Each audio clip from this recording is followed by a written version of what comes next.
नमस्कार शेतकरी मित्रांनो, मी विशाल दवणे, मल्टीप्लायर प्रतिनिधी, जालना जिल्हा. तर आज आपण स्वतःच्या शेतामध्ये आलेलो आहेत हळदीच्या प्लॉटवर.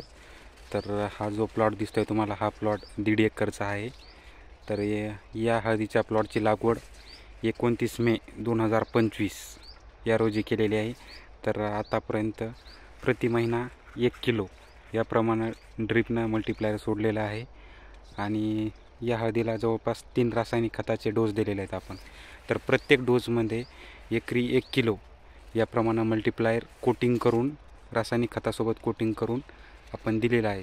तर ह्या स्टेजला हळदीची ग्रीनरी वगैरे खूप छान आहे, करपा वगैरे नाही आणि भरपूर फुटवे आणि प्रत्येक फुटव्याची जे समजा हे राहतं स्टंपसारखी जाडी, तर प्रत्येक फुटव्याची स्टंप एवढी जाड झालेला आहे.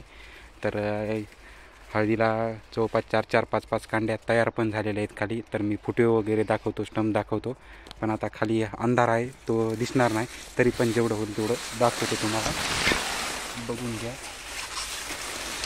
तर हे जे फुटवे आहेत हळदीला तुम्ही बघू शकता. आता हा आहे बघा एक कंद. या कंदामध्ये काय आहे की मी तुम्हाला दाखवतो बघा. हा जो आहे हा मातृकंद आहे. हा त्याच्या बाजूचा एक फुटवा, हा दुसरा फुटवा आहे.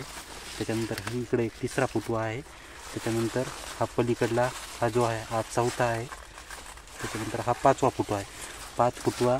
5 फुटवे आहेत आणि प्रत्येक फुटव्याची जी म्हणजे जाडी वगैरे असते. आता हा मातृकंद आहे आणि हा त्याच्या बाजूचा फुटवा आहे, हा त्याच्या बाजूचा फुटवा आहे, हा एक. तर जवळपास सगळ्याची हे जे म्हणजे जाडी वगैरे असते सगळ्याची सारखी आहे. आता हे दुसरं